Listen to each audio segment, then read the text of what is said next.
Bleacher Report put out a ranking of all 32 teams' draft classes from last year, now 1 year later. The Bengals ranked 10th overall, which is pretty solid. The team had 11 picks, although only 8 of them are still on the roster.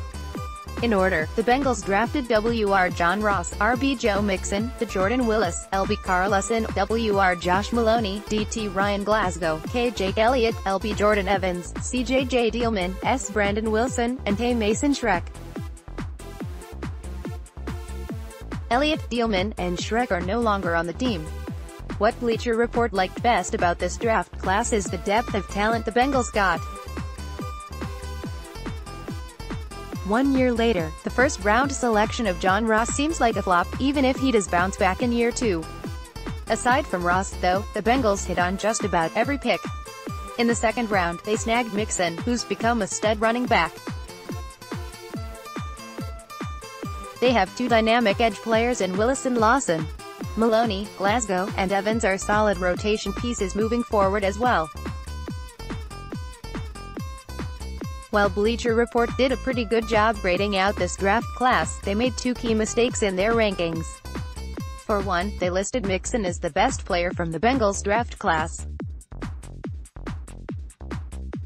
That take isn't obscenely incorrect, but Lawson is definitely the most valuable player from the 2017 class. Mixon is primed to break out, but Lawson has already exploded, posting 8.5 sacks in limited playing time. Lawson also plays a more valuable position as a pass rusher than Mixon. Both players look like they will be great, but Lawson was the best pick of the draft. Also, Bleacher Report put the Bengals 10th, but the teams directly ahead of them have considerably worse hauls. Green Bay, Seattle, and Tampa Bay are ranked 9th, 8th, and 7th. Green Bay's best 2 players from their class were RBs Jamal Williams and Aaron Jones. Williams and Jones played fine last year, but their combined efforts about equal what Mixon did last season. Aside from them, Green Bay can't match talents like Lawson, Willis, or Glasgow. Seattle and Tampa Bay have issues with their classes, too. CB Shaquille Griffin and Ethan Pochik may have starter potential, but neither have the upside of Mixon or Lawson.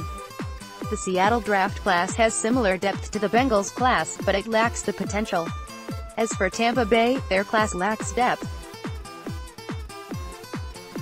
O.J. Howard was solid in a complementary role, and as Justin Evans and LB Kendall Beckwith started several games for the Buccaneers. Aside from possibly Howard, none of those guys have ridiculous talent, and nobody else from that class has any value to Tampa Bay. Clearly, the Bengals should be higher in the rankings, then. They have the rare combination of upside and depth in a draft class. Both Mixon and Lawson could be elite at their positions, and there are several more pieces on this team that will contribute in the future. If Ross can have a bounce-back season, this draft class will be one of the best ones in recent years for the Bengals.